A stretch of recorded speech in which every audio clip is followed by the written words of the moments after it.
Hi, it's Paul, and today I'm an old man with some thoughts on MFT style tops and the MFT jigs, or the Parf guide as this is known, that allows you to make your own MFT style tops. This is part of the kit. This is the two rulers and the drill bit guide. The rest of the bits are in my router box. So, first question, is this as a device worth it? Current retail on the Axminster Tools website I think is about 170 quid, reduced from 190 or maybe 200, I can't remember. And it's a good question, is it worth it? The thing I would say is, to me, yes, 100% it's worth it because of the amount I've used it, and I'll explain that as we go through.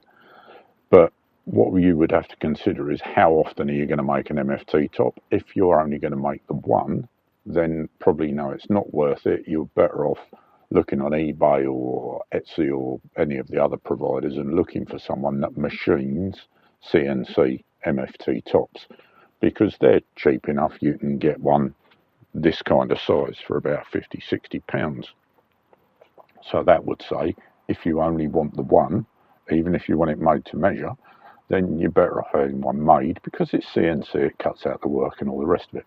However, as I say, I think this is worth it for me, and I'll show you why. So here we've got my main MFT bench. I will show you two other benches in a minute when we jump into the edit, because what I do is I make them up to suit. So I've got a bench, I've got this bench here that rolls about. I've got one that goes on sawhorses. I've got one that goes on my toolboxes. But what's more important to me is this concept. So here's my small engineering vise, and I use it on the MFT top, and I lock it in place with 20mm bolts. I'm a cheapskate. I don't use the bench jog dogs because they're too expensive. I have a handful of 20mm bolts that you can get from your local engineering supplier, and they do the job just as well. If you want absolute thousandth of an inch accuracy, then by all means go for the bench dogs and all the rest of it.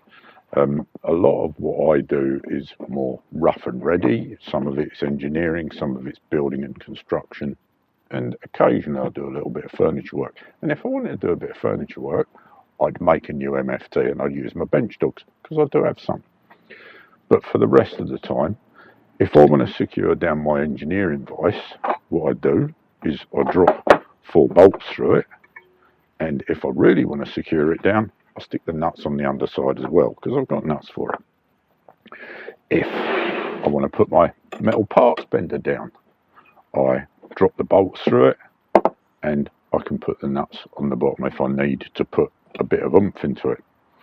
And that, to me, is the key to it. It's the adaptability, because I don't want stuff permanently attached to my workbench. Sometimes I'm working on flat boards, sometimes I'm working on goodness knows what. And so I want my workbench to be flat and entirely adaptable, which this is allowing me to do. So let's jump into the edit, and I'll show you some samples of the other things that I've made that fit in with my system. And who knows what you could make that will help you out. It allows me to hang the stuff that I'm not using on the wall of the garage or the workshop or wherever, and keep it out of the way, and it allows me to keep a flat bench. So let's jump into the edit and take a look. So first, let's mention the UJK Parf guide system from Axminster Tools. Essentially, this is a pair of steel rules that are machined with holes in at equidistant points, and a jig that steadies the 20mm Forstner bit that does the drilling of the holes. The two rulers allow you to use the 345 measurement system to guarantee that all your holes are absolutely equidistant and at right angles to each other, and the drill guide ensures that you get a completely vertical hole through your board. So if you want to know more about it, have a look on the Axminster website. There's a very good video on there that explains how to use it, far better than I do. Incidentally, MFTs themselves and MFT style tops, if you want to know a lot more about them, you could do worse than check out Peter Millard's website. I will put the link to both Axminster's and Peter Millard's site in the description. Here's my go-to site workbench. It's a pair of Stanley sawhorses with a couple of cross supports added and a half sheet of 18mm ply drilled in MFT style thrown on top. It's portable, but I found myself sometimes wanting something a bit more portable, so I built this one to go on top of my Magnuson/Erbauer toolbox setup. The 4 bits of laminate flooring that you can see in the circles locate in the top of the toolbox.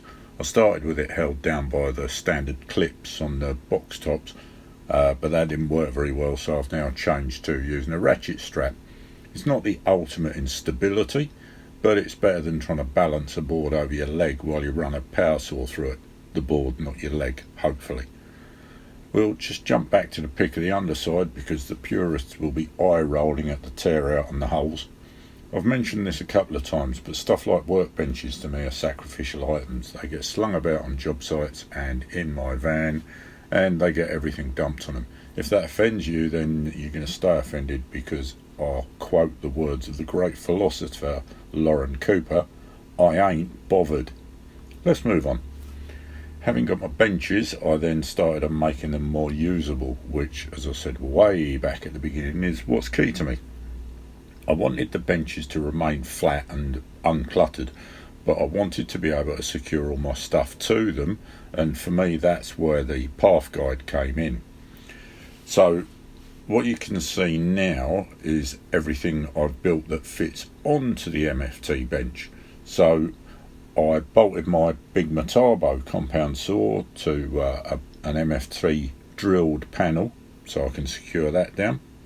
I did the same to the little DeWalt, I just don't have a picture of that. I've done the same with my metal parts bender. My little woodworking vise, which is missing its wooden faceplates at the moment, has the same treatment, and I also did the same for my engineering vise. In addition to all that, for the mitre saws, I built some extension arms that secure to the panels that the saws are mounted on and are supported by these folding roller legs. And then I've also got brackets that secure the same extension arms to my rolling workbench, so I can put a full 2440 by 1220 sheet on it and make any cut I want with the track saw while being confident it's all fully supported.